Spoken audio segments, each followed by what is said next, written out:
Alright, सो recording हमारी start हो गई है। तो आज हम पढ़ेंगे कि किस तरह से बेसिकली जो हम कोड करते हैं वो एग्जीक्यूट कैसे होता है। मतलब आपको स्क्रीन पे जो काली वाली स्क्रीन दिख रही है वो तो आप तो सिंपल यहाँ पे रन कर देते हो कोड, और टपाक से ब्लैक स्क्रीन आ जाती है और आपका काम हो जाता है। आपको लगता है कि पता भी नहीं चलता, विद इन सेकेंड्स में वो आपको दिख जाती हैं चीजें। देखो ब्लैक स्क्रीन आ गई विद इन सेकेंड्स में।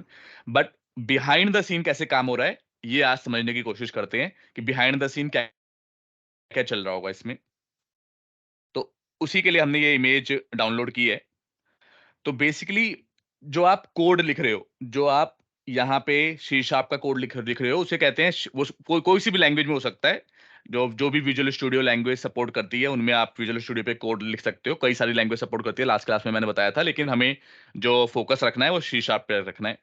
तो कैसे काम करेगा कि आप सी शार्प में कोड लिखोगे, देन आप कंपाइल करते हो। कंपाइल करने का मतलब होता है कि चेक करना और पूरा देखना वेखना कि कोड में कुछ गड़बड़ तो नहीं है।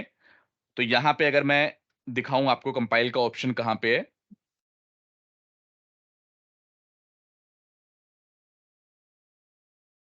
यहाँ पे एक लाइन लिख देते हैं सिंपल सी समझने के लिए।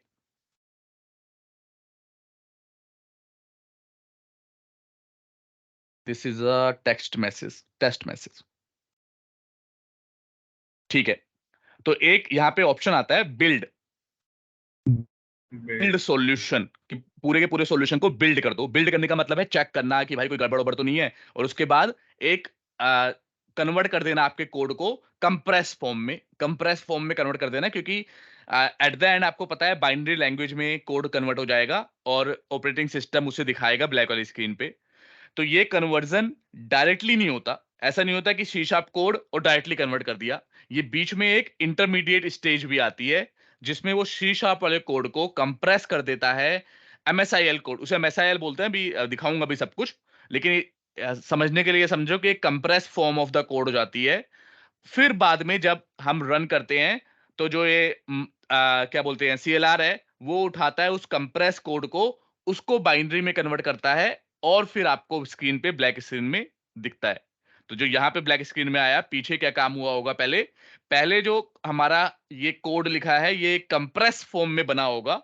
ऐसा सिंपल कोड नहीं होगा, कुछ और एक कंप्रेस फाइल बन गई होगी।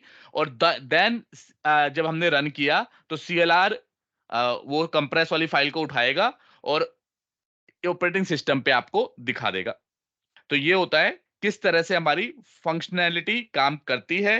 अब वो कंप्रेस फॉर्म क्या है वो इस डायग्राम से हम समझ लेते हैं कि पहले manage C sharp code, manage code बोलते हैं सी शार्प को। मैनेज कोड मतलब कि मैनेजेबल है, आपके लिए लिखना आसान है, ये सब मैनेज कोड है।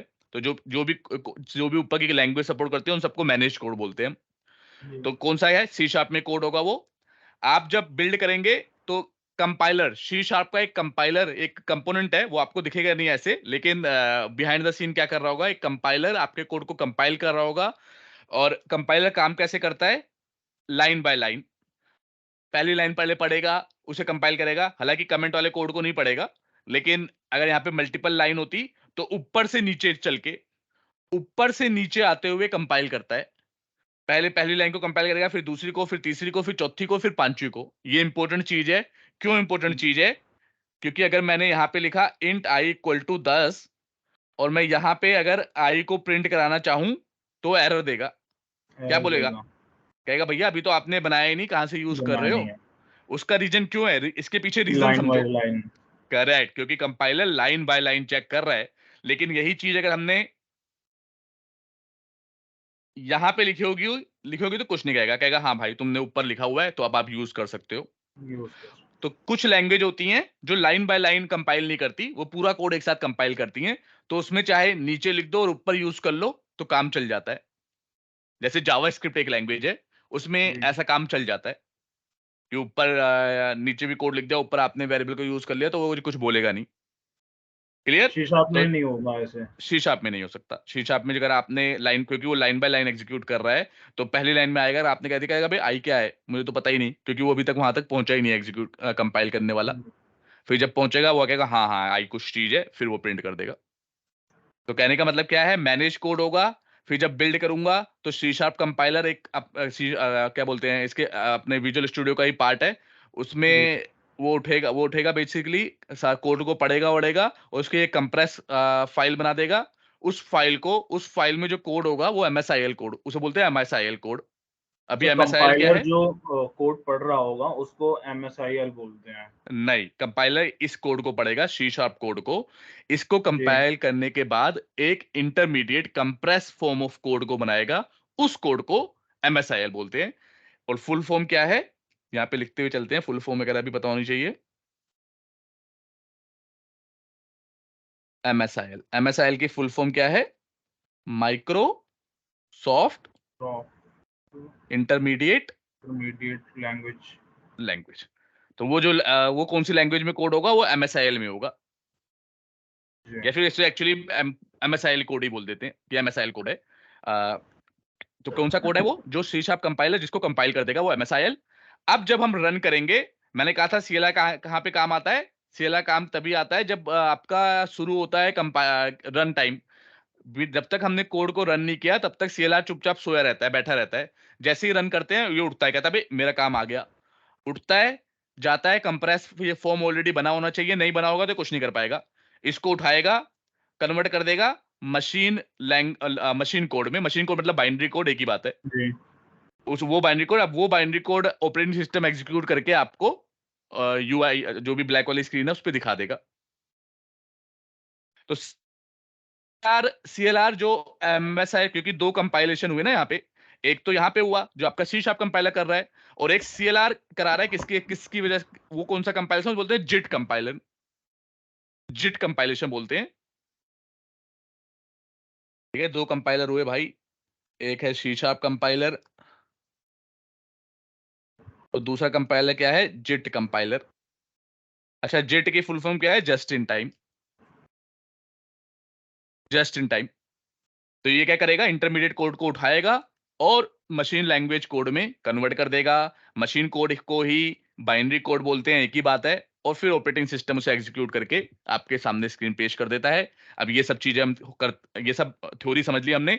अब हम करेंगे सिर्फ प्रैक्टिकली कि ये हो कैसे रहा है। हम देखें भी तो कि ये जो मैं बोल रहा हूँ ये सब सच भी है, ऐसे ही झूठ बोल दिया मैंने। राइट, तो चेक करते हैं। खोलते हैं अपना जहाँ पे फोल्डर, जहाँ पे इसने बनाया होगा फाइल, उसे खोलते हैं। राइट, कैसे खोला ये सब शॉर्टकट ये पता होना चाहिए। राइट क्लिक करो, सिंपल चीज है, कोई बड़ी बात नहीं है। Open folder in file explorer. वो आपका फोल्डर खोल देगा जहां पे भी आपका प्रोजेक्ट सेव है, जहां पे आपने आपने खुद ही ने सेव किया होगा पहले। बिन डिबग .NET 6 और ये सारी फाइल बना रखी है, ये कंपाइलेशन फाइल, कंपाइल्ड फाइल है। हम डिलीट कर देंगे क्योंकि हमें चेक करना है कि भाई बना भी रहा है, ऐसे ही झूठ मूठ का चल रहा है काम।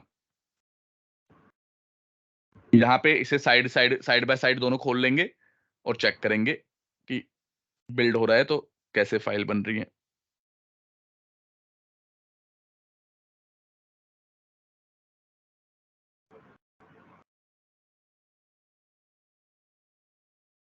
ठीक है, अब जैसे ही बिल्ड करूंगा, ये देखो बन गई फाइल। Yes sir. तो बिल्ड करने के बाद ये वाली फाइल बनती है, क्या बोलते हैं इन फाइल को? बोलते हैं एमएसआईएल कोड की फाइल बनेगी। मेरी जो फाइल है, जो एमएसआईएल कोड है, एक्चुअली वो डीएलएल और जो ये इनके बीच में रहता है। ये जो दो फाइलें ये रहती हैं, ये सपोर्टिंग फाइल है। बाकी की तीन फाइल ये सपोर्ट करती हैं, इनका कोई ये एमएसआईएल कोड नहीं होता इसमें। एमएसआईएल कोड जो होता है डीएलएल, और ये इसका जो एक्सटेंशन है वो ईएक्सी फाइल होती है बेसिकली। यही इसी फाइल को उठा के रन कर सकता है। अगर आप चाहो तो इस पे डबल क्लिक करोगे ना, अभी दिखाओ, तो ये देखो वही स्क्रीन खुल गई। अब जब रन करूंगा तो वो जाएगा, अपना कंपाइलर, अपना सीएलआर उठेगा नींद से, और अपना जिट कंपाइलेशन की हेल्प से वो कंपाइल कर देगा बाइनरी लैंग्वेज कोड में, और बाइनरी लैंग्वेज कोड ने यहाँ पे उठा दिया, यहाँ पे बेसिकली दिखा दिया। अब कई बार क्या होता है, फिर से डिलीट कर रहा हूँ, कई बार हम बिल्ड करते ही नहीं है तो वो फाइल नहीं बनती क्या? कई बार हम बिल्ड करते ही नहीं, डायरेक्टली रन भी कर देते हैं। राइट, डायरेक्टली रन कर रहे हैं तो भी ये कर रहा है। तो कहने का मतलब क्या है कि अगर हम डायरेक्टली रन कर देंगे तो एक्चुअली में बिहाइंड द सीन क्या हो रहा होगा? अगर हमने डायरेक्टली रन किया है ना, तो बिहाइंड द सीन सिस्टम पहले बिल्ड करेगा एंड देन रन करेगा। लेकिन अगर आपने सीधा रन कर दिया, सीधा आपने बिल्ड प्लस रन किया है, पहले बिल्ड किया है फिर बाद में रन किया है, जी। देन वो सिर्फ रन करेगा, रन करते हुए वो बिल्ड नहीं करेगा। तो कहने का मतलब है अगर ये बटन दबाओगे और बिल्ड नहीं हुआ होगा कोड, तो पहले बिल्ड करेगा उसके बाद उठाएगा। ये देखो, दिखा देता हूँ ये चीज भी।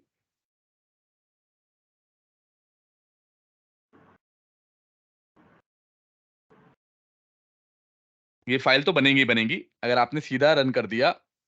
कहाँ गया हमारा हरा वाला बटन, कहाँ छुप जाता है वो।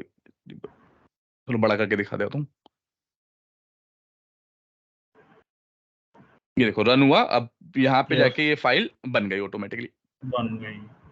तो वो इंटरव्यू में कभी कभी पूछ लेते हैं ये क्वेश्चन कि भाई जी, अगर बिल्ड करके बिना ही रन कर दिया तो क्या होता है, तो आप बता पहले दोगे कि भाई बिल्ड बिना होगा कर फिर दोगे। रन होगा। करेक्ट, तो पहले बिल्ड होगा और फिर रन होगा। ठीक है, तो ये बात हमें समझ में आ गई। सिंपल सा काम है, कोई बड़ा काम नहीं है। तो सीएलआर का जो दूसरा काम, सीएलआर मैंने कहा था बहुत सारे काम करेगा, तो उनमें से पहला काम तो सीएलआर ने क्या किया था, ट्रांसलेटर होता है। दूसरा काम वो कंपाइल, एमएसआईएल कोड को कंपाइल करता है मशीन लैंग्वेज कोड में। एक्चुअली ये ट्रांसलेशन का ही काम हो गया ना, कि एमएसआईएल कोड एक दूसरी लैंग्वेज में उसे ट्रांसलेट कर दिया उसने मशीन लैंग्वेज कोड में। क्लियर, इस चीज में कोई डाउट? No sir. ठीक है, अब बढ़ते हैं आगे।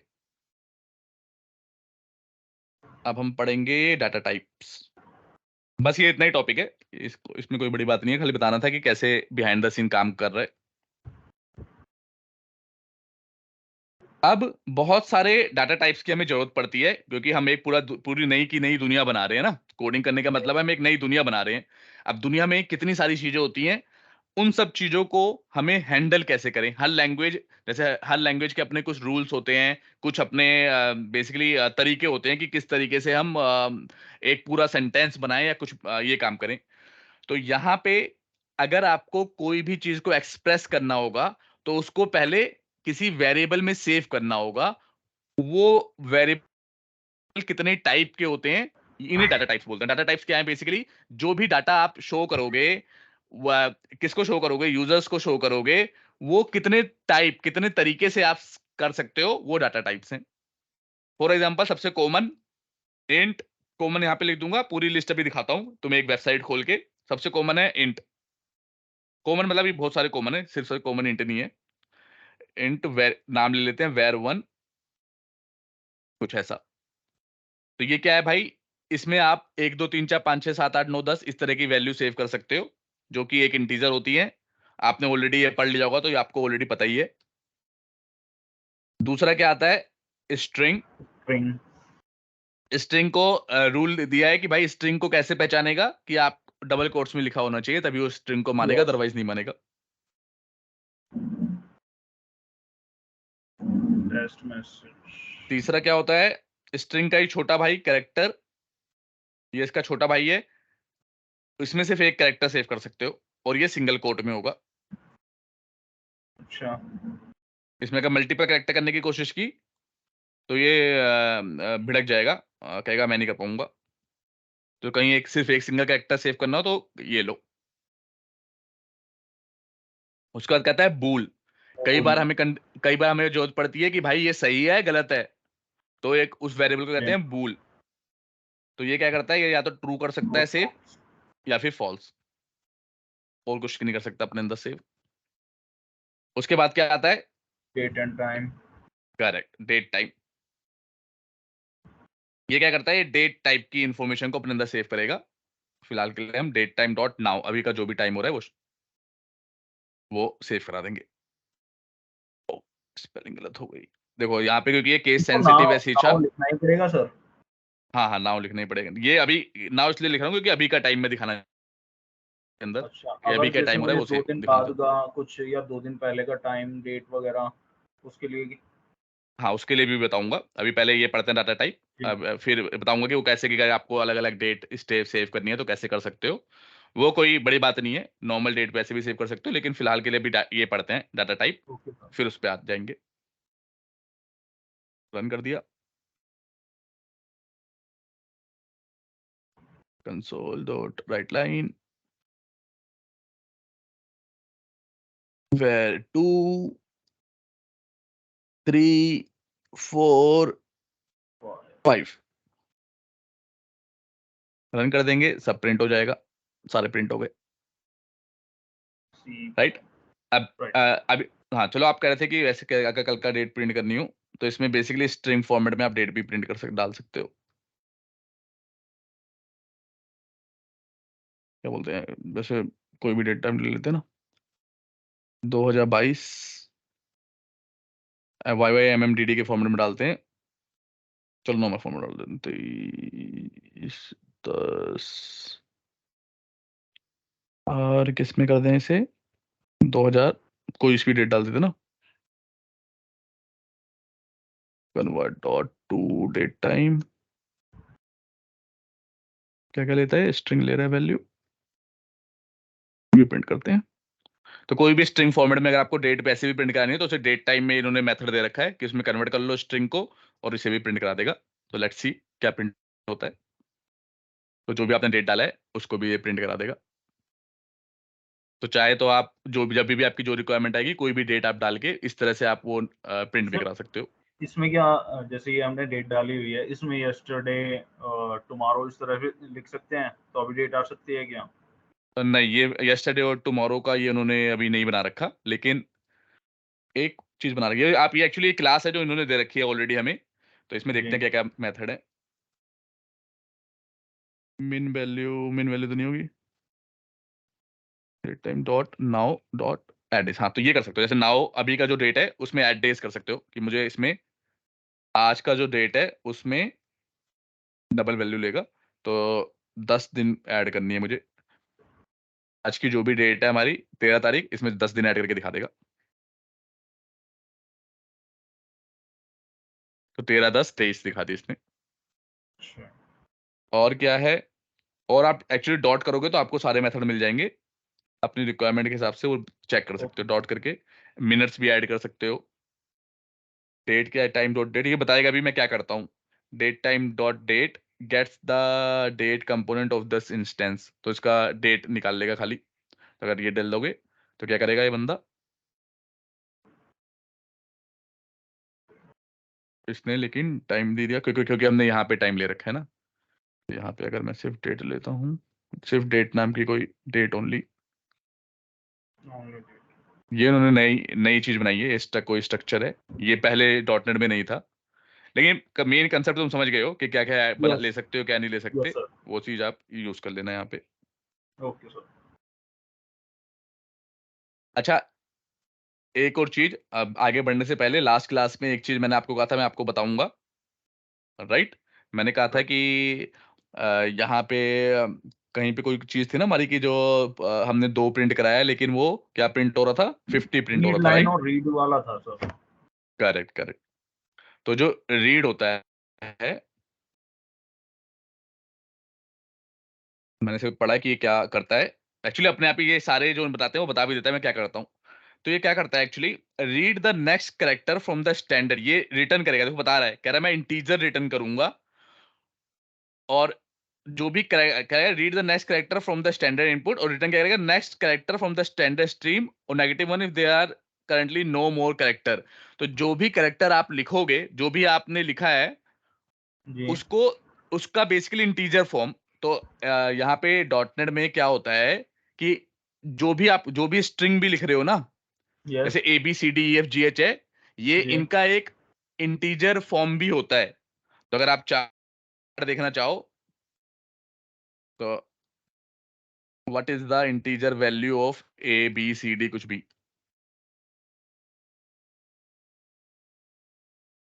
ABC ऐसे लिख देते हैं।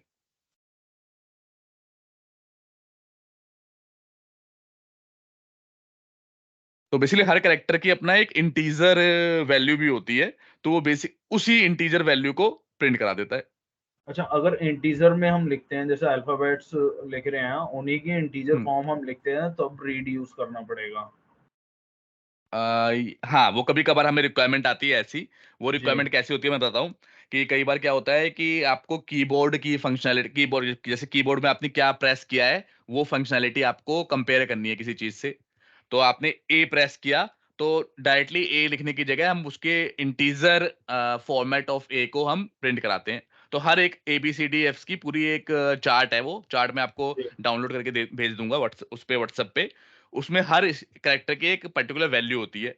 तो जो हमने दो लिखा था, तो 2 को 50 प्रिंट कर रहा था, क्योंकि उस दो नाम का जो कैरेक्टर है उसकी जी 50 वो वैल्यू थी, वो इंटीजर वैल्यू, वो एक्चुअली क्योंकि मैंने बताया ना कि आप भले ही ब्लैक वाली स्क्रीन पे 2 लिख रहे हो, लेकिन वो हर चीज को एक स्ट्रिंग मानता है। कंसोल हर चीज को एक स्ट्रिंग मानता है, आपको कन्वर्ट करना पड़ता है। तो जो दो नाम का जो कैरेक्टर है उसकी जो इंटीजर वैल्यू है वो 50 थी, इसलिए वो 50 शो कर रहा था हमें। क्लियर है, कोई डाउट? नहीं सर, क्लियर है वो।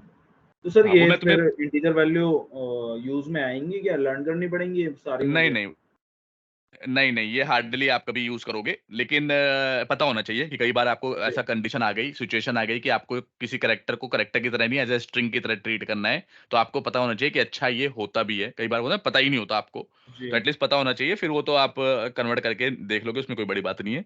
बट एटलीस्ट पता होना चाहिए कि ये भी एक फॉर्म होता है। बट आपको कोई याद वाद नहीं करना नंबर। Okay sir. ठीक है, अब हम देखते हैं data type in C sharp, और इसकी अहमियत को समझते हैं कि क्या क्या डाटा टाइप है। ट्यूटोरियल टीचर, ये अच्छा लिंक है। ठीक है, कहाँ इनकी ये, तो बेसिकली ये आपको देखना है एक बार, ये लिंक मैं आपसे शेयर कर दूंगा। अभी हम एक बार थोड़ा समझते हैं कि क्या चीज है ये, फिर आप देखना। एक्चुअली हर जो ये आप इंटीजर ले रहे हो, स्ट्रिंग ले रहे हो, ये सब प्रिंट कैसे हो रहा है, दिख कैसे रहा है। हर चीज प्रिंट तभी होगी जब उसे मेमोरी में कोई ना कोई स्पेस मिला होगा। और मेमोरी क्या है? हार्ड डिस्क और रैम, इसी की बात कर रहे हैं। जब रन टाइम पे रैम होता है, रैम यूज में आती है, कोई चीज हमने सेव कर दी कहीं पे जाके, तो हार्ड डिस्क। ये तो तुम्हें पता ही है, बेसिक कंसेप्ट है, राइट? जी ये चीज पता है नहीं पता कि आप जो भी रन करते हो वो रैम यूज होता है, और किसी, वो जैसे मैंने ये रैम। फाइल में, हाँ जैसे भी ये नोटपैड प्लस प्लस रन हो रहा है, तो कहाँ पे मेमोरी जी ले रखा होगा इसने? इसने रैम पे मेमोरी ली होगी। और अभी मैं इसे कहीं सेव कर दूंगा, ये फाइल सेव एज कुछ भी लिख दूंगा ना, यहाँ पे कहीं सेव कर देता हूँ। अब मैंने सेव कर दी, तो अब इसने हार्ड डिस्क पे जाके जगह लेगा। ये सी वाले पे कर रहा हूँ, तो कह रहा है सी फोल्डर एक्चुअली एक स्पेशल फोल्डर होता है ना, तो कहता है कि आपको परमिशन चाहिए इसमें सेव करने के लिए। तो हम क्या करते हैं, विंडो पे सेव कर देते हैं टेक्स्ट। वैसे ही सेव हो गया, वो चीज हार्ड डिस्क पे चली गई। तो जो भी डाटा टाइप बेसिकली रन हो रहे हैं, ये सब कोई ना कोई जो भी वेरिएबल आप अपने एप्लीकेशन में यूज करोगे, तो कहीं ना कहीं जी जाके मेमोरी ले रहे होंगे। और रैम में। आपका एक एज अ डेवलपर, एक अच्छे डेवलपर का काम क्या होता है कि वो कम से कम मेमोरी को यूज करके अपनी एप्लीकेशन बिल्ड करे उससे। क्योंकि मेमोरी एट द एंड, ये जो मेमोरी होगी आपको, हालांकि बहुत छोटी छोटी मेमोरी लगेगी, लेकिन जब पूरा कोड आपका बहुत बड़ा होगा, हजारों पेज का कोड होगा, तो वो छोटी छोटी छोटी छोटी मेमोरी मिलके बहुत बड़ी मेमोरी हो जाती है। और वो मेमोरी की एक कॉस्ट होती है, इन मेमोरीज की एक कॉस्ट होती है।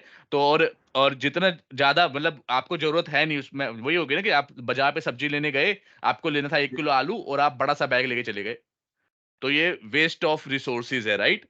तो उसी तरह से कोडर को एक जो भी डेवलपर होता है उसको एक तरीका समझाया जाता है कि आपको अपने रिक्वायरमेंट के हिसाब से मिनिमम मिनिमम मेमोरी यूटिलाइज करनी है। तो अब मिनिमम की क्या है, यहाँ पे रेंज बताई हुई है, ये सारे डाटा टाइप बताए रखे हैं। पहला पढ़ते हैं बाइट। एक बात और यहाँ पे समझनी है आपको, जी एक बाइट में 8 बिट होते हैं। 8 बिट, बिट क्या है? एक शॉर्टेस्ट फॉर्म ऑफ मेमोरी मान लो। तो एक जी बाइट में 8 बिट होते हैं। तो और ये बाइट, ये है byte, byte automatically data type है यहाँ पे डॉट नेट में। ये कितने का है बता रखा है, ये कि 8 बिट का है, और अनसाइंड इंटीजर है। अनसाइंड का मतलब क्या होता है कि भाई माइनस नेगेटिव वैल्यू सेव नहीं कर पाओगे इसमें। जी और इसमें कहां से कहां तक की वैल्यू सेव कर सकते हो? 0 से 255 तक की। जी और अगर इससे ज्यादा या कम करोगे तो वो भड़क जाएगा, कहेगा मैं नहीं कर रहा। ये देखो, बाइट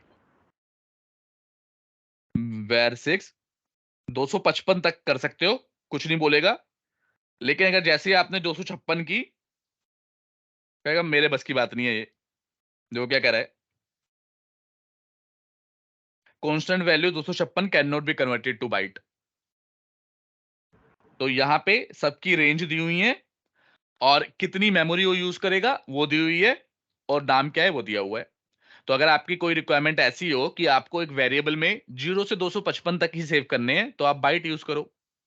आपकी रिक्वायरमेंट ऐसी हो एस बाइट मतलब साइंड बाइट, तो देखो साइंड बाइट भी 8 बिट का है, बराबर का ही है, लेकिन ये नेगेटिव भी स्टोर कर लेता है अपने अंदर।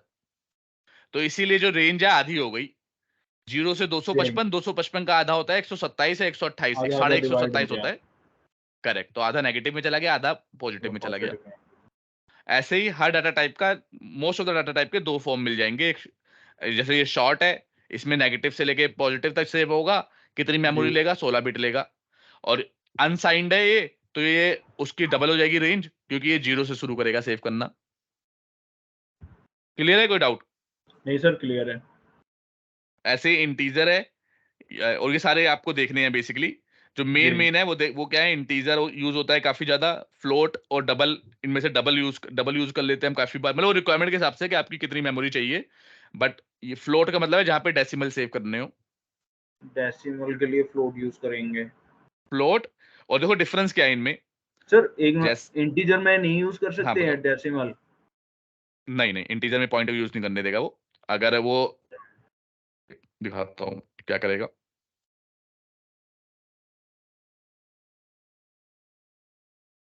तो ये देखो, एरर दे कहेगा दिया। भाई represent double precision floating point, कह रहा है मैं नहीं करूंगा सेव।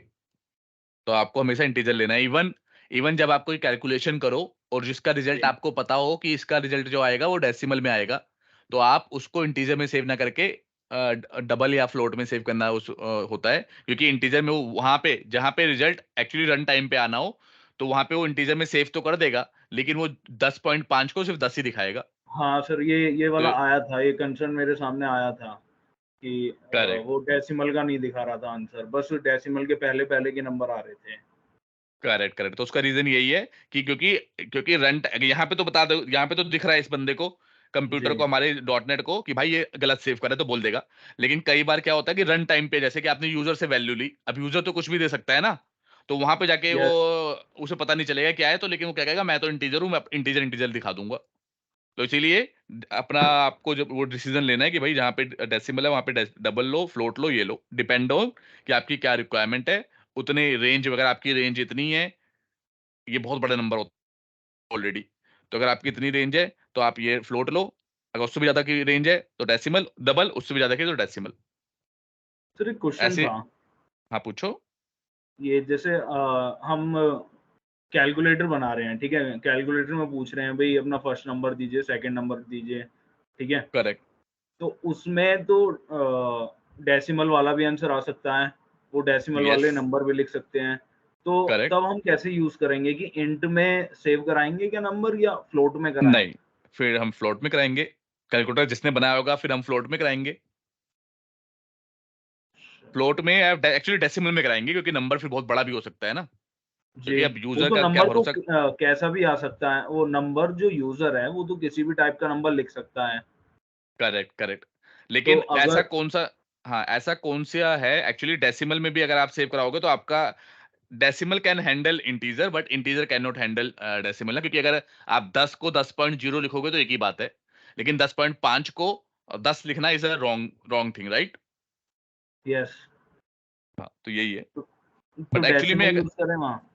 हाँ वहाँ डेसिमल यूज करो, लेकिन एक्चुअली में जब कैलकुलेटर कैलकुलेटर देखने में सिंपल सा है, एक्चुअली में वो पीछे और भी खतरनाक कोड लिख कर लिखना पड़ेगा आपको। सिर्फ डेसिमल ही यूज यस, नहीं करना पड़ेगा।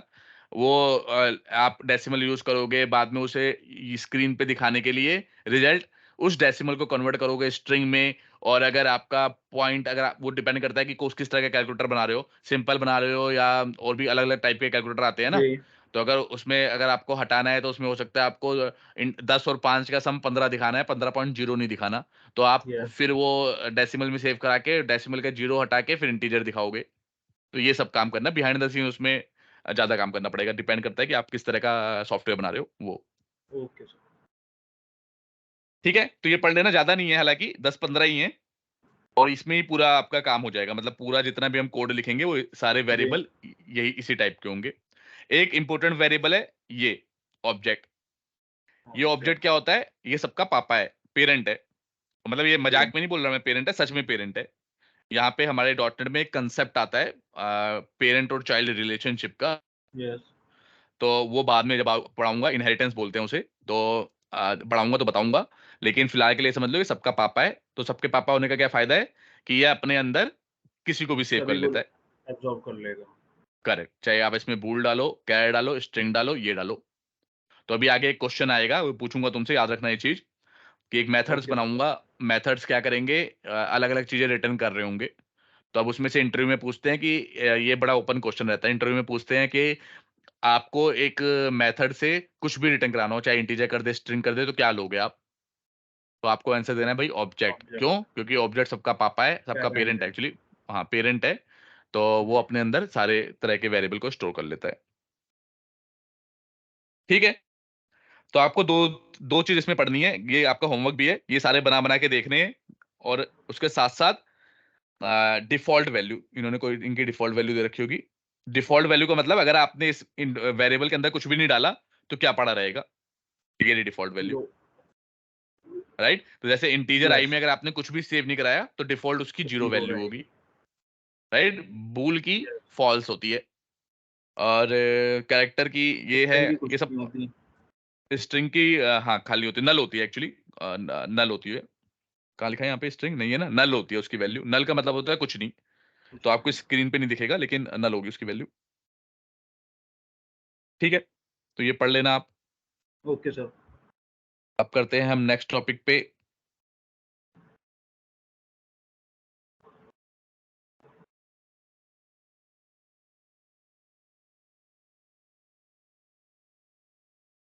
नेक्स्ट टॉपिक है एरे। अरे। हम्म। तो ये क्या चीज है? अभी तक के जितने भी वेरिएबल हैं आपने देखे, यस। ये अपने अंदर एक वैल्यू स्टोर कर सकते हैं। चाहे वो ये ऑब्जेक्ट हो।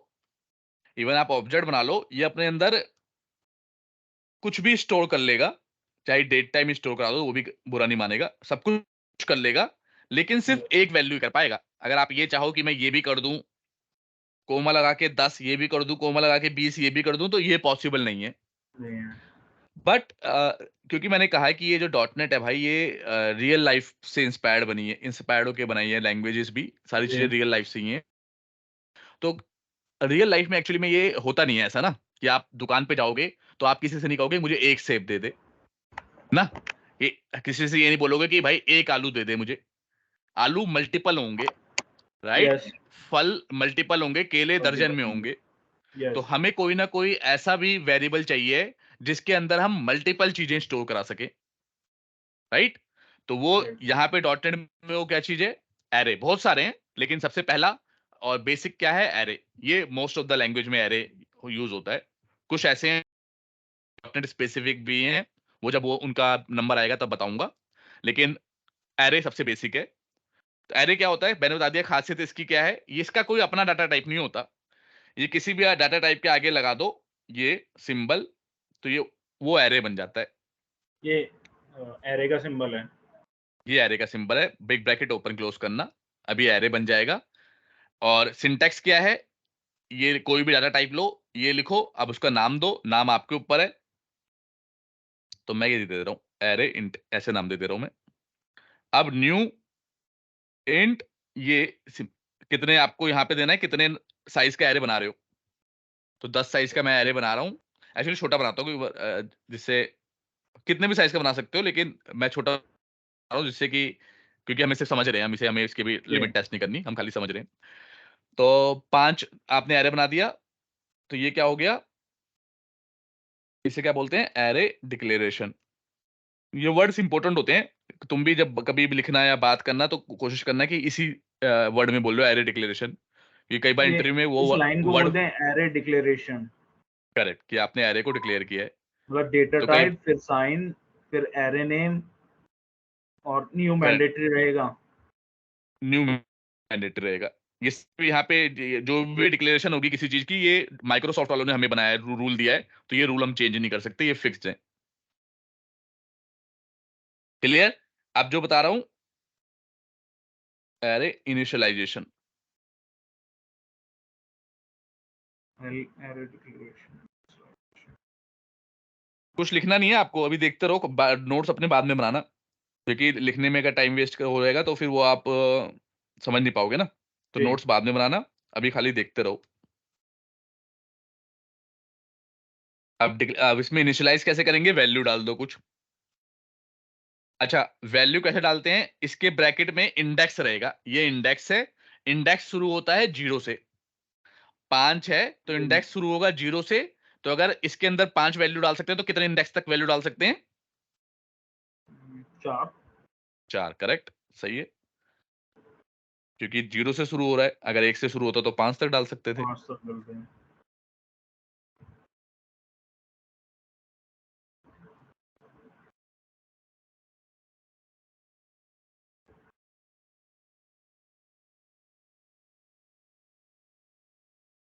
5, अब ये क्या करेंगे हम,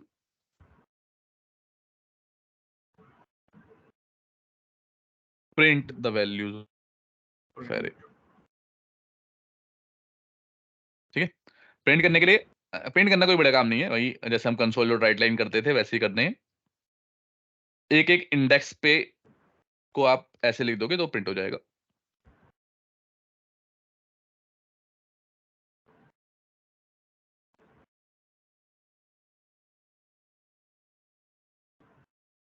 ठीक है, अगर लेकिन अगर अगर ये किया आपने,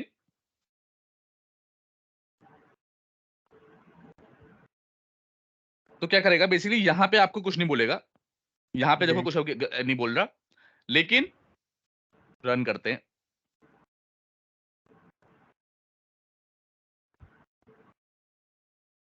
तो ये देखो कोड फट गया, इसे कहते हैं कोड फट गया, मतलब एरर आ गई, एक्सेप्शन आ गई, कि कह रहा है भाई, पांच हूं तो मैं 5 साइज का, तुम इसमें 5 क्यों डाल रहे हो, राइट। तो जी। ये जो एरर एरर देगा, ये होती है रन टाइम एरर, कि रन के बाद आपको पता चलता है, यहाँ पे आपकी गलती है, आप पहचान नहीं पाओगे। तो कंपाइल टाइम एरर को बेसिकली हैंडल करना इजी होता है as compare to run time. सोचो कंपाइल टाइम में क्या होगा, कि यहीं पे बता देगा तो आप सही कर लोगे, लेकिन यस। आपने एक कोड में मान लो 1000 लाइन 1000 फाइल का कोड लिखा हुआ है, उसमें जी। 10 जगह अगर ऐसी गलती कर दी और वो रन टाइम पे एरर आ रही है, तो ऐसी एरर को हैंडल करना पूरा प्रोसेस होता है एक्चुअली इसके लिए, कि किस तरह से ऐसी एरर को हैंडल किया जाए। तो एरर के साथ आपको थोड़ा-सा सतर्क रहना है यूज़ करते हुए, पता होना चाहिए भाई 5 यूज़ किया है तो 5 तक यूज़ 4 तक यूज़ करना है, क्योंकि यहाँ पे तो नहीं बोलेगा, चुपचाप बैठा रहेगा। लेकिन जैसे ही मेरा कोड जब मैं रन करूँगा, तो वहाँ पे जाके बोलेगा कि अच्छा भाई, ये 5 क्यों डाल रहा है? क्लियर? यस सर, क्लियर है। एक क्वेश्चन था सर, पूछो। जैसे अभी हमने रेंज 5 दी है इसकी, करेक्ट। ठीक है? तो 5 में अगर हम ये इंडेक्स नंबर 4 ना दें और 0 टू 3 चलाएँ, रन कराएँ तो हो जाएगा क्या? बिल्कुल हो जाएगा, तब भी अगर एरर आप देगा? आप नहीं, तब एरर नहीं देगा। जैसे कि अब दुकान पे आप जाते हो, तो 1 किलो का सामान लेना हो आपको, आप 2 किलो की पन्नी लेके चले गए, तो कोई दिक्कत थोड़ी ना है। नहीं, कोई प्रॉब्लम 1 नहीं किलो है। का सामान 2 किलो की पन्नी में भी तो आ जाएगा। तो वही है कि ये यस। आपने बोला भाई 5 तक, तो बीच में कोई दिक्कत नहीं है। अब इसे रन कर देते हैं। देखो प्रिंट हो गया। यहाँ पे 0 क्यों आया बताओ? लास्ट वाले में 0 क्यों आया? वो डिफ़ॉल्ट वैल्यू। करेक्ट, क्योंकि इंटीजर की डिफ़ॉल्ट वैल्यू 0 है थी, तो इसलिए उसने डिफ़ॉल्ट वैल्यू दे दी यहाँ पे। ठीक है? अब जहाँ पे अरे आता है भाई, ये इस चीज़ में कोई क्वेश्चन तो नहीं? आप इसमें बीच से भी हटा सकते हो। ये ज़रूरी नहीं है कि कोने वाला ही हटाना है, ये भी हटा सकते हो। अच्छा। जहाँ-जहाँ से हटेगा, वहाँ-वहाँ पे ही आ जाएगा। कोई डिफ़ॉल्ट सवाल हो, डिफ़ॉल्ट वैल्यू आनी है, 0 तो देगा ही वो। वो आपके, क्योंकि आपने प्रिंट कराया है ना, नहीं प्रिंट कराना तो नहीं अच्छा। आएगी। पर अगर इंटीजर ले रखा है और प्रिंट करा रहे हो, तो अब आपने कुछ वैल्यू नहीं दी तो वो क्या करेगा? हुँ। डिफ़ॉल्ट दे देगा। हाँ, अब हाँ, समझ गया मैं। ठीक है? कोई क्वेश्चन या नेक्स्ट टॉपिक पे चलें? नहीं सर, कोई क्वेश्चन नहीं है, समझ इसी आ से गया ये। रिलेटेड है। हाँ, नेक्स्ट टॉपिक जी। इसी से रिलेटेड है, फॉर लूप। इससे रिलेटेड नहीं, एक्चुअली है तो अलग ही टॉपिक, बट फॉर लूप के साथ कलेक्शंस काफ़ी यूज़ होते हैं। अरे is one of the collection. Sir एक बार इसका यूज़ बता देना मुझे, मैं एरे का यूज़ ये ये तो अरे मुझे का, समझ आ गया, अच्छा, अब कैसे आप हुआ। अगर कोई एग्जांपल देखते हैं कि अभी तो हालांकि आप हथियार चलाने सीख रहे हो, जी। एग्जांपल, लेकिन अगर जेनरिक एग्जांपल देना हो तो मेरी एक वेबसाइट में एक स्कूल का सिस्टम बनाना है, राइट? स्कूल का सिस्टम बनाना है, उसमें मुझे जितने भी कोर्स पढ़ा मेरा स्कूल पढ़ाएगा बच्चों को, जितने भी एक क्लास का मान लो 7th क्लास के जितने भी सब्जेक्ट हैं, उन सबकी जी, इन्फॉर्मेशन लेके आनी है। तो जी, वो एक सब्जेक्ट तो होगा नहीं, 10 सब्जेक्ट होंगे। यस, तो 10 सब्जेक्ट की इन्फॉर्मेशन कैसे लेके आओगे आप? तो या तो आप एक-एक करके सब्जेक्ट लेके आओ, एक-एक 10 वेरिएबल बनाओ, 10 वेरिएबल में वो 10 इन्फॉर्मेशन की सब्जेक्ट लिखो। या फिर एक एरे या बनाया, उसके अंदर डाल दिए 10 के 10, वो एरे आपने ल ल भेज दिया यूज़र को और वो एरे से रीड कर ली इन्फॉर्मेशन। तो इस तरह की रिक्वायरमेंट है। इवन इवन जो मैं कह रहा हूँ, ये सब्जी वाला एग्जांपल दिया है, ये भी इसका एग्जांपल है। और सब्जी वाले को आप मैं रियल टाइम एग्जांपल दे रहा हूँ, बट समझो कि आप एक ग्रोसरी शॉप बना रहे हो, ग्रोसरी स्टोर बना रहे हो, यस, ऑनलाइन का, ऑनलाइन कोई एप्लीकेशन बना रहे हो, उसमें जी, यही काम करना हो आपको कि मुझे पहले पेज पे जैसे अमेज़न की आप वेबसाइट खोलते हो, पहले पेज पे आपको खूब सारे कपड़े-वपड़े जो भी दिखने हैं ना, खूब सारी लिस्ट में दिखते हैं कपड़े। तो वो लिस्ट यस, क्या है? वो कलेक्शन ही तो है, कि आपने शर्ट डाला, 10 शर्ट आ गई। तो आप क्या इसे दिमाग लगाओ कि बिहाइंड द सीन आपने कैसे काम किया होगा? क्या वो 10 शर्ट एक पर्टिकुलर इंटीजर या पर्टिकुलर वेरिएबल में आ सकती थी? तो आंसर है नहीं आ सकती थी। नहीं, उसके लिए आपको कोई ना कोई कलेक्शन लगा होगा। हालाँकि उन्होंने कोई दूसरा कलेक्शन यूज़ किया होगा, लेकिन सबसे बेसिक कलेक्शन क्या है? एरे। अरे! तो एरे जी, एरे तो आप क्या कैसे अगर आपको बनाना होगा तो आप एरे यूज़ करोगे और वहाँ से सारी इन्फॉर्मेशन एक शर्ट बंदे ने डाला और सारी शर्ट आ गई, वो एरे की वज़ह से आई है। क्लियर है कोई डाउट? मतलब कि हाँ, नहीं, एक ही डेटा टाइप में बहुत सारा कलेक्शन सेव कराना, करेक्ट, बहुत सारी वैल्यू सेव करानी हो तो आप एरे यूज़ करोगे। अरे का कोई यूज़ भी करना। कलेक्शन कोई भी कलेक्शन बार-बार कलेक्शन बोल रहा हूँ क्योंकि बहुत सारे कलेक्शंस होते हैं। तो array is the first one जो अभी पढ़ रहे हैं, बाकी डेटा एक पूरी टाइप क्लास तो होगी। कुछ भी हो सकता है हमारा? करेक्ट, डाटा टाइप कुछ भी हो सकता है, तो इसे इंटीजर का लो, स्ट्रिंग का लो, कुछ भी लो। आप 2-3 बना के देख लेना, जैसे स्ट्रिंग का बना जी, के देख लेना एक बार डेट टाइम का बना के देख लेना, अलग-अलग डेट टाइम डाल देना या फिर बाइट का जितने भी वेरिएबल हैं 2-3 का बना-बना के टेस्ट कर लेना। जी, ठीक है, आगे बढ़ें? यस सर, लास्ट टॉपिक पढ़ा रहा हूँ आज की क्लास का, जिससे कि अब इसके बाद प्रैक्टिस आपको काफ़ी करनी जिससे कि आपको प्रैक्टिस का मौका मिल जाए। फोर लूप के खूब सारे क्वेश्चन अब आपको करने पड़ेंगे प्रैक्टिस। ओके सर, अच्छा, फोर लूप क्या है? लूप्स का नाम क्या लूप हमेशा हम वहाँ पे यूज़ करते हैं जहाँ पे कोई काम हमें मल्टीपल बार करना है, रिपिटिटिव कोई काम करना है। तो आप कैसे करोगे? या तो जैसे इस तरह से देखो, ये देखो यहाँ पे देखो मुझे दिख रहा है कि भाई यहाँ पे मल्टीपल काम कर रहा हूँ मैं। अभी तो 5 तक है, समझ रहे हो? अभी तक तो 5 तक है, तो 5 तक तो मैंने ऐसे प्रिंट कर दिए। अगर 5000 होते तो 5000 लाइन का कोड लिखना पड़ता। यस, तो ये अच्छा तरीका नहीं हुआ, राइट? नहीं, तो इन सब चीज़ों को सॉल्व करने के लिए आया लूप, कि भाई सेम काम अगर बार-बार करना है, तो लूप में कर लो सेम काम। तो इसका सिंटैक्स क्या है भाई? लूप का तो मतलब ही दोहराना हो गया, करेक्ट, लूप दोहराना, का मतलब ही दोहराना हो गया। और जो हम पढ़ रहे हैं अभी वो फोर लूप है। ऐसे बहुत सारे लूप आएँगे। तो अभी हम जी, फोर लूप पढ़ रहे हैं। तो इसका सिंटैक्स देखते हैं।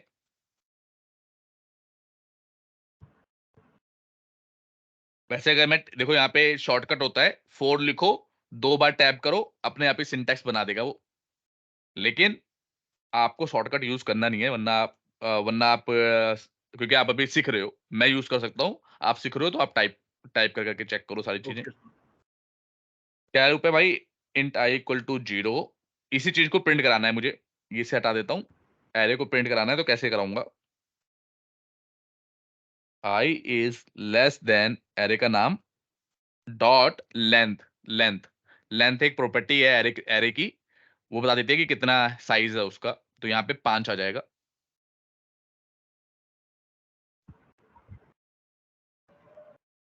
अब यहाँ पे क्या करेंगे? कंसोल डॉट राइट लाइन ये।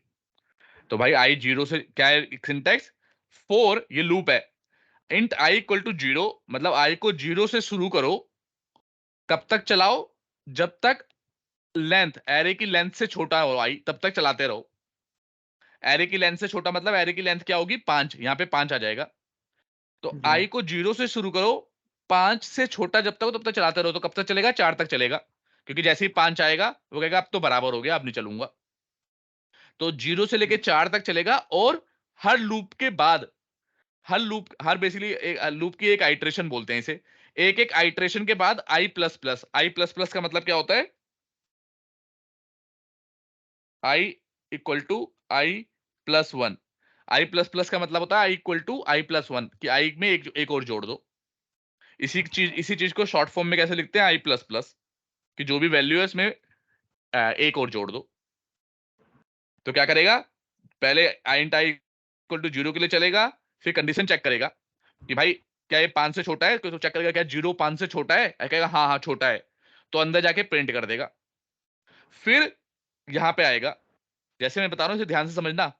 पहले सबसे पहला स्टेप ये, दूसरा स्टेप ये, तीसरे स्टेप में इसने ये प्रिंट कर दिया, चौथे स्टेप में यहां पे गया आई प्लस प्लस किया, आई जीरो से वन हो गया, पांचवें स्टेप में यहां पे जाएगा, चेक करेगा कि भाई क्या एक 5 से छोटा है, हाँ छोटा है, फिर यहां पे आएगा, अब दोबारा से जीरो पे नहीं जाएगा।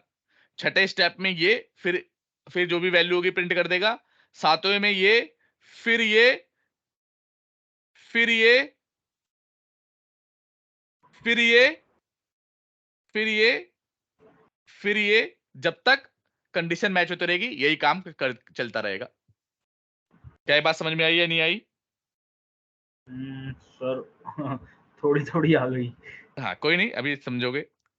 ये उसने सब कुछ प्रिंट कर दिया। समझने के लिए हमेशा लूप यूज करना है, ओ सॉरी डिबग यूज करना है। डिबग कैसे करते हैं अभी तक मैंने बताया नहीं है ना आपको। डिबग जी करने के नहीं। लिए यहाँ पे आपका, बहुत से बच्चे यहाँ पे लगाते हैं, कहते हैं सर डिबग ही नहीं हो रहा। तो इस वाली लाइन पे नहीं लगाना, ये जो लाइट ग्रे कलर की वाली लाइन है इसके ऊपर जी। क्लिक कर दोगे, लेफ्ट क्लिक, तो आपको एक लाल रंग का डॉट दिख जाएगा, ओके सर। बन जाएगा। तो इसका मतलब क्या है कि भाई जब कोड, जब भाई साहब को कहता है कि कोड को रन करियो तो डायरेक्टली रन मत हो जाइयो, यहाँ पे आके रुक जाइयो, फिर यूजर से इंस्ट्रक्शन का वेट करियो। वो बोलता है लाइन बाय लाइन रन कर, तो तू लाइन बाय लाइन करियो। अगर वो बोलता है एक साथ सब कुछ कर दे तो एक साथ करियो, लेकिन बीच में यहाँ पे आके रुक जाइयो, क्योंकि यूजर को कुछ चेक, मतलब डेवलपर को कुछ चेक करना है।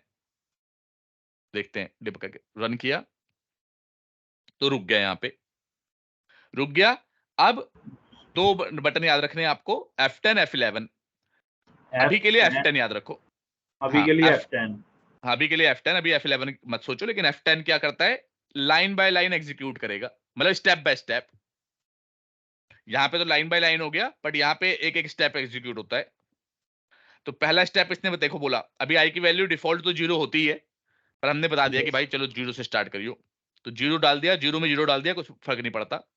पर इसने क्या किया, आई की वैल्यू जीरो की, फिर मैंने क्या कहा था, दूसरा स्टेप ये चलेगा, चेक करेगा एरे की लेंथ क्या है, 5 है।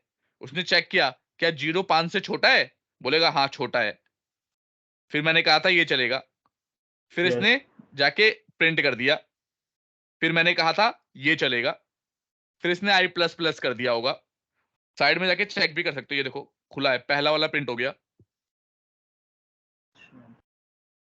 अब आई प्लस प्लस कर दिया होगा इसने। अभी जब तक येलो रहेगा, देखो अभी नहीं किया, कहोगे सर आप तो झूठ बोल रहे हो। नहीं, झूठ नहीं बोल रहा, जब तक येलो रहेगा उसका मतलब है नेक्स्ट लाइन ये कंपाइल, नेक्स्ट लाइन ये एग्जीक्यूट होगी, अभी हुई नहीं है। अब F10 जी। किया, अब हो गई, अब हो गई, तो अब ये वन आ गया। अब हम्म। I equal to array dot line में क्या एक 5 से छोटा है, हाँ भाई छोटा है, छोटा है, तो फिर प्रिंट हो जाएगा। अब मैंने कहा था बार बार जीरो पे नहीं जाएगा, अब देखो अब यही ये दोनों आपस में खेलते रहेंगे। आई प्लस प्लस, फिर जाके चेक करेगा, दो हो गया, दो 5 से छोटा है, हाँ छोटा है, फिर देखो ये खेलते रहेंगे अब आपस में, ये प्रिंट होता रहेगा। ये अब यहाँ पे देखते हैं, F10 से ही तो हो रहा है सर। ये सब F10 से हो रहा है, हाँ एक एक F10 करते रहोगे, एक एक लाइन, एक एक स्टेप एग्जीक्यूट होता रहेगा।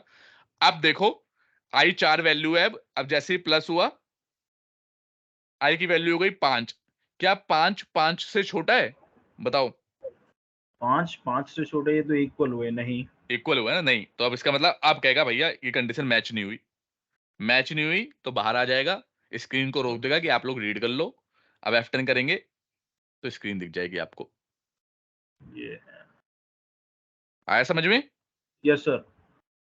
अब एक और काम बता रहा हूं, जरूरी नहीं है कि आप यहाँ पे आ गए डिबग लगा के तो आप फंस गए कि अरे यार अब तो F10 करना ही पड़ेगा।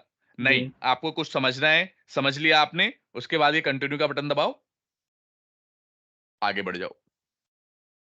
समझ में आया? Yes sir. ओके। एक और चीज डिबग की खासियत, यहाँ पे दो डिबगर लगा दिए, यहाँ पे क्लिक किया, अब यहाँ पे F10 करके समझ लिया आपने। फिर कह रहे हो कि भाई जैसे अब यहाँ तो मैंने दो ही लाइन एक ही लाइन में लगा दिया, मान लो एक आपने बहुत ऊपर लगा रखा है, एक यहाँ पे लगा रखा है कि जी। मुझे बीच का जल्दी से प्रिंट कराना है, अगला अगले पे रोकना है अब सीधा, तो वहां पे भी लगा दो। अब कंटिन्यू करोगे तो सीधा यहाँ पे रुकेगा दूसरे वाले पे। समझ में आ रही है? कि मान लो हम्म, दो लाइन आपको यहाँ पे चेक करनी थी, तो आपने एक यहाँ पे लगा दिया, हालांकि कमेंट वाले कोड पे लगेगा नहीं। एक दो लाइन आपको यहाँ पे थी, क्या होना है, और उसके बाद दो लाइन, उसके बाद यहाँ पे एक कोड देखना था बीच में, आपको पता है इसका कोड, ये कोड मुझे चेक नहीं करना है, ये तो नॉर्मल है, तो ये चेक नहीं करना, तो मैं सीधा यहाँ पे लगा दूंगा। तो मैं क्या करूंगा उसके बाद, अब तो खैर बार बार कंटिन्यू करोगे तो बार बार आ जाएगा यहाँ पे, क्योंकि हमने लूप के अंदर लगा दिया। तो अगर ऐसा होगा तो आप डिबगर को, कहने का मतलब मल्टीपल जगह लगा सकते हो, और अगर यहाँ से आपने चेक कर लिया, उसके बाद दूसरे डिबगर पे पहुंचाने के लिए कंटिन्यू करोगे तो यहाँ पे पहुंच जाएगा। फिर कंटिन्यू करोगे, लास्ट में कोई डिबगर नहीं होगा तो आगे पहुंच जाएगा। आया समझ में? Yes sir. एक और बात, आपने बहुत सारे लगा दिए, 100 200 डिबगर लगा दिए अपनी एप्लीकेशन में। अब जी। एक एक हटाना हो तो क्या करोगे, इस पे क्लिक करके हट जाएगा, दोबारा क्लिक किया हट जाएगा, हट गया ना। पहले एक बार करोगे तो लग गया, दूसरी बार क्लिक करोगे तो हट जाएगा अपने आप ही। लेकिन 100 और लगा दिए तो 100 को हटाते फिरोगे नहीं, 100 को ऐसे नहीं हटाते। तो यहाँ पे एक डिबग का ऑप्शन आ रहा है, दिख रहा है? दिख रहा है नहीं दिख रहा डिबग का ऑप्शन? हेलो? दिखाई दे रहा है सर। हाँ हाँ, बोलते रहा करो जिससे मुझे लगे सो नहीं रहे। जी तो सर मैं। डिबग किया।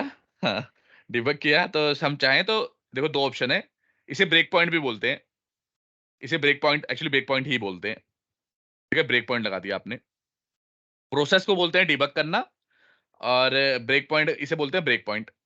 तो यहाँ पे डिलीट ऑल ब्रेक पॉइंट। तो अगर सारे ब्रेक पॉइंट जी। डिलीट करने हैं तो क्लिक कर दिया, पूछेगा भाई सारे कर दूं, बाद में मत बोलियो, मैंने कहा नहीं नहीं कर दे, तो कर दिया। अब ऊपर वाला जाओगे तो उसको भी डिलीट कर दिया हो। तो कई बार क्या होता है कि आपको डिलीट नहीं करने होते, या आपको भैया इस बार मुझे बाद में यूज चेक करूंगा, फिलहाल के लिए मुझे नहीं चाहिए, पर बाद में मैं डिलीट नहीं करना चाहता, बाद में यूज करूंगा इसका। तो कह रहा है कोई बात नहीं, आप डिसेबल कर दो। तो डिसेबल कर दूंगा, तो रहेगा, जिंदा रहेगा, लेकिन अभी प्रिंट नहीं होगा। जब आप बाद में डिबग पे जाके इनेबल कर दोगे तो आके रुक जाएगा। सर एक उसमें कंफ्यूजन हो गई मुझे, जैसे मैंने दो लगाए थे डिबग। करेक्ट। हम्म। ठीक है। तो अब दोनों में से पहले कौन चलेगा, जैसे मैं जो F10 करता हूँ तो? एफ अभी वाली बात, ये तो वाली बात हो गई ना। अब कंपाइलर कैसे चलता है वाली उस पर डिपेंड करता है। बताओ कैसे कोड कंपाइल होता है, कैसे एग्जीक्यूशन होता है डॉटनेट में, ऊपर से नीचे होता है या कैसे होता है? ऊपर से नीचे होता है, लाइन तो वाइज हमेशा जो, लाइन होता है, और करेक्ट, तो जो ऊपर वाला होगा वो पहले एग्जीक्यूट होगा, जो नीचे वाला होगा अच्छा, बाद में एग्जीक्यूट होगा। वो बाद में होगा। और करेक्ट। सपोज करो मुझे नीचे वाला करना है पहले, फिर? नहीं नहीं, ये आपके ये सब तो माइक्रोसॉफ्ट ने बना के दे रखा है ना। तो आपको अच्छा। एक एप्लीकेशन लिखनी पड़ेगी, dear Microsoft can you please change your system. वो हम लोग नहीं लिखते। तो कुछ चीजें हैं कि रूल है ना, जैसे ये किसी और का प्रोडक्ट पे आप काम कर रहे हो, अच्छा, तो आप तो मतलब खाली, ऐसे नहीं होगा हाँ जैसा मैं हाँ, कह ये रहा कुछ, करेक्ट करेक्ट, कुछ रूल्स हैं जो माइक्रोसॉफ्ट ने दे रखे हैं, वो आप चेंज नहीं कर सकते। वो यही है कि ऊपर से नीचे ही आएगा। हूँ। करेक्ट। ये और है एक्चुअली सर। में रियल लाइफ में भी तो ये होता है ना, कुछ रूल होता है आप चेंज नहीं कर सकते। आप बोल यस। रहे हो कि भाई एक इंसान के दो हाथ, भाई चार हाथ क्यों नहीं है? अब ये जी। हम नहीं कर सकते ना, तो वही वाली बात है। ठीक है। कोई क्वेश्चन और ब्रेक पॉइंट से लेके, सॉरी सर, आवाज ब्रेक पॉइंट से ब्रेक हो गई। रिलेटेड, ब्रेक पॉइंट से रिलेटेड कोई क्वेश्चन? No sir. ठीक है, तो यही है। अब लूप, अभी तो मैंने ये जैसे हमारे स्कूल में कितने टीचर की तरह कर रहा हूँ, मैंने एक बड़ा सिंपल सा सिनेरियो बताया। अब तुम्हें जब टेस्ट करने बैठोगे तो उसमें मुश्किल मुश्किल क्वेश्चन आएंगे। तो हमारे स्कूल के टीचर भी ऐसे ही करते थे, वो एक सिंपल सा क्वेश्चन बता देते थे, फिर मैथ्स के हमें सारे क्वेश्चन, मुश्किल मुश्किल क्वेश्चन खुद करने पड़ जाते थे, तो उसमें हम फंस जाते थे। तो तुम भी ऐसे ही फंसोगे, लेकिन मैं थोड़ा और अच्छा टीचर बनूंगा, तो जहां पे भी तुम्हें दिक्कत आएगी वो तुम व्हाट्सएप डाल देना मैसेज, मैं रिप्लाई कर दूंगा, अदरवाइज हम नेक्स्ट क्लास में डिस्कस कर लेंगे। Okay sir. सर ठीक है। एक क्वेश्चन और कर लें अब, ये लूप का कोई हाँ एक और, अलग? हाँ ठीक है, अलग कर लेते हैं, अभी करते हैं। क्योंकि अभी एरे में ही लगा दिया लूप हमने। करेक्ट। तो पहले मैं अब इसकी रिकॉर्डिंग बंद कर देता हूँ, क्योंकि लूप कंसेप्ट क्लियर हो गए। अब खाली एक जी क्वेश्चन करके देख लेते हैं।